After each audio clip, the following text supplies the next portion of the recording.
what's up? Hey, welcome to another round of EPL Resurrective, man. And what a lucky weekend we had, all over the English Premier League. So, of course, the main event hasn't been played yet. It's played on Monday, but there have been a lot of quite interesting happenings. Not to mention some major transfer talk. We're going to talk about the major transfer talk later on. But first, let's introduce our very fine panel of pundits. We have Dylan from Arsenal. Yes, Arsenal thank you. Group. Thank you. We have Sean, Spurs. Strategically positioned. Ben, Arsenal fan, and Shawal, Man U fan, and two very happy looking fans, and Bruce there also, both Man U fans. They are enjoying their last moments of happiness. So anyway, confidence. Anyway, the weekend went by, and then I think a lot of people here are feeling, like they got 4-leaf clovers around, lucky amulets around, because all them lucky, they won their games right at the last moment. Let's start with the defending champions. I mean, Manchester United face Bolton at Reebok Stadium. Usually it's a tough place to get any points. And so they knock at the door, until like somehow Bolton's defense finally cracked at the 89th minute, allowing Dimitar Berbatov to hit a free header from 5 meters out. Of course, score and Man United win by 1-0. And with that score, they go to the top of the British Premier League table for the first time, right? This season. Yes. First time this season. Okay, congratulations, Manchester United fan. Although the things might change tomorrow, but still congratulations.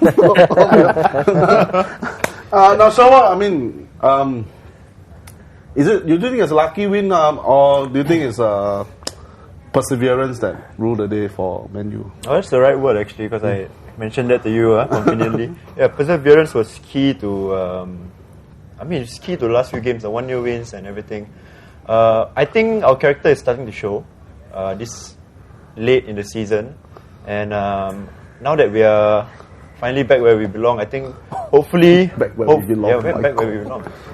Hopefully we'll start to show the kind of championship character that we have. I mean, we've been doing it for years.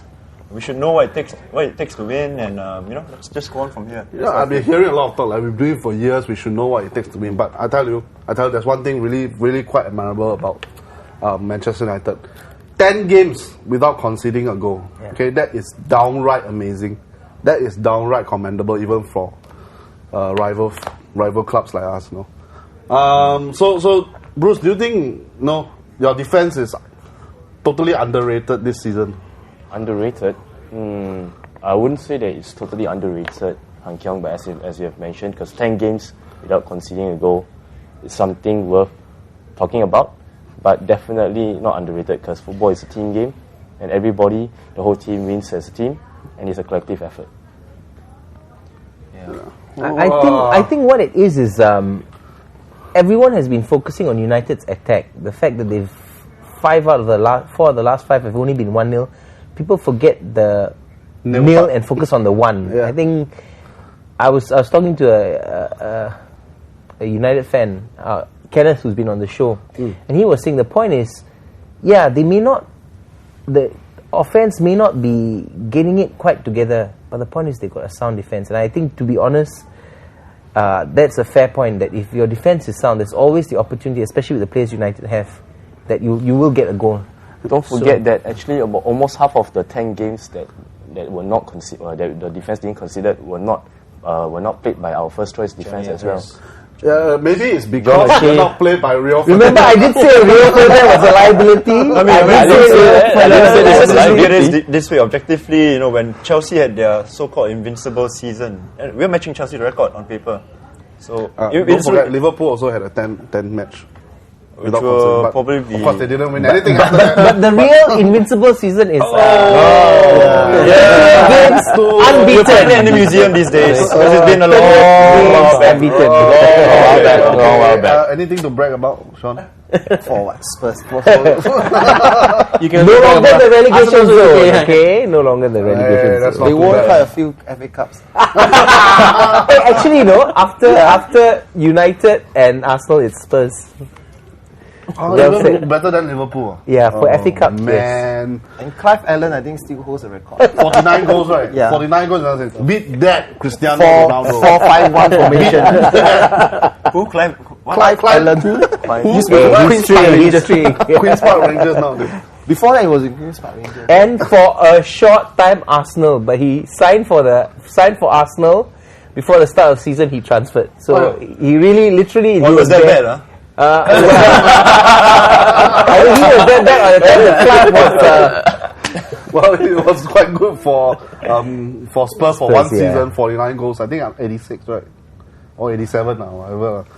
That season was But the team was good. fluke season. But Dimitar Berbatov, of course, grabbed the winner. Jersey there. But I'll show you guys later. You mean Guru? but do you think it's been a source of frustration or excitement among Liverpool Man U fans for the season? Do you think he has been proving himself? I think the debate internally within United fans is that we thought we bought a goal scorer.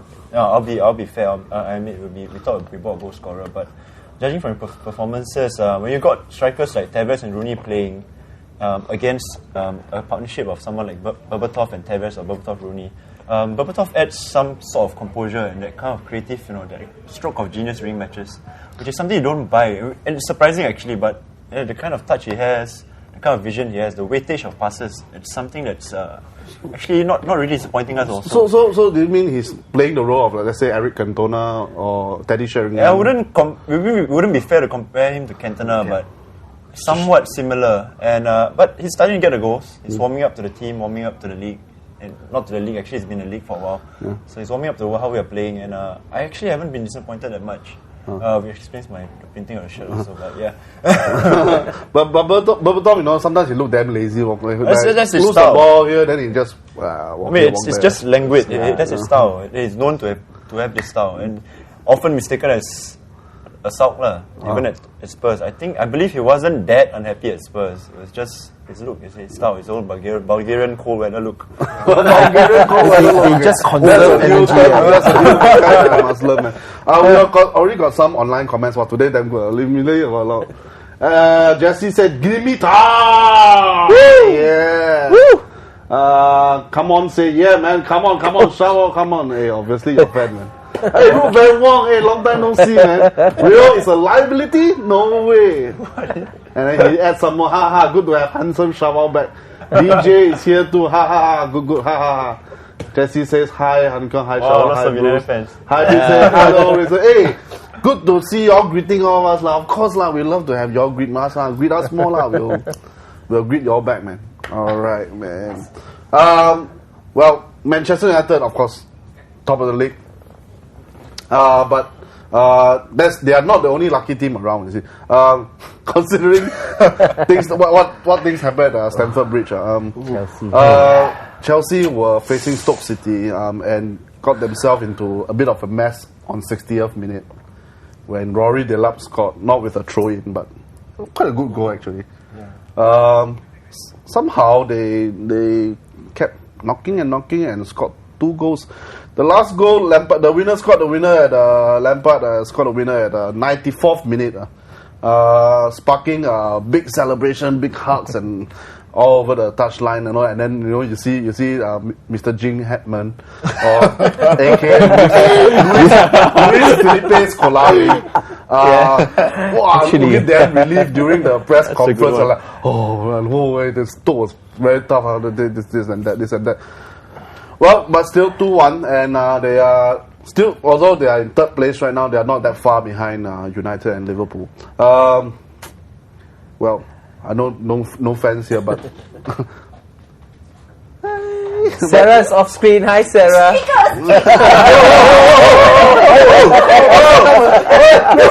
First time on the show. What was that? It's alright. Sarah just reprised her Invisible Woman role of last. So anyway, Chelsea, you know, I mean,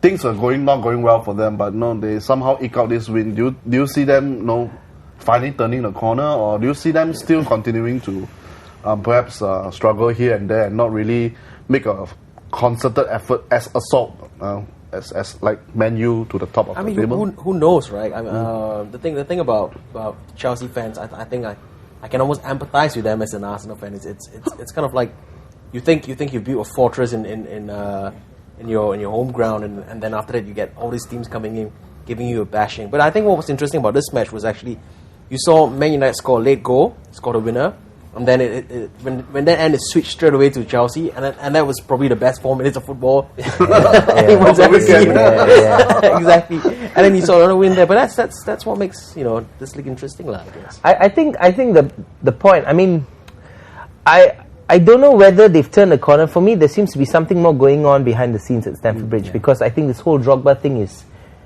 weighing on the players. I think the players should get behind Scolari and support his decision, because Lampard came out and said something about that. Just celebrations for him.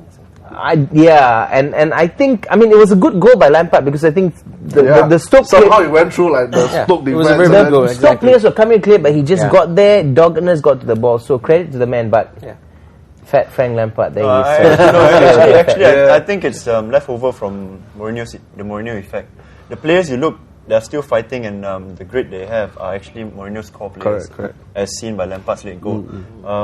They're still in it, but I don't know how long this leftover balance of the Mourinho effect is going to last. Well, one of Mourinho's biggest lieutenants, if you can say that, is Didier Drogba, of course. And talk has been that he is fallen out with Scolari. Will this really affect the team, or because he has been quite a servant for them for so long? Do you think, Bruce? I don't think so. Don't think so. Yeah, but I think to a certain extent, Mourinho, I mean, despite his brashness and cockiness, he does point out the truth sometimes. You look at the defense he inherited, people like Carvalho, and John Terry was good, but wasn't exactly world class. You look at what he made them, and the kind of the airtight defense that they had during the seasons under him. Yeah, I think that's I give him him too much credit, but Mourinho is really the big difference to the Chelsea we see today. I think you're right. Too much credit. I think he has to be given credit, but I still hold. People forget Ranieri's. He inherited Ranieri's team. That is what I said exactly. But he also added Carvalho to it, you know. But Drogba. Drogba wasn't performing for the first 2 years. For the first 2 years, And that was the 2 years they were. After that, when Drogba was supposedly performing, they didn't win. So, I mean, those are the stats. I mean, you can make what you want of the stats. I mean, so, I mean, I think, take nothing away from Mourinho, he is a good manager. If you take away his Chelsea record, Porto speaks for itself. So you can't, and Inter aren't doing too badly either. So he is a good manager, but I think because of his personality, the limelight has focused on him. And people forget Ranieri's job in the whole thing. He brought in Cech, he brought in Lampard, he brought in Terry. I mean, he was the one that got them. They finished second before they finished first. And second to, thank you, invincible Arsenal team. Okay, I mean, if it wasn't Arsenal, I'll still give credit to whoever was that invincible team. To finish second to that is no joke. And I think that's where Mark Hughes is suffering this time around. One, I don't think he is as good as he think he is, or people rate him, which is surprising because I thought he'd make a good manager, especially when he got Alex Ferguson's backing. But he's somehow taken a decent team, because Sven Eriksson did put them in the top 10, and he's made them bad. But people forget that you have to have something to work with.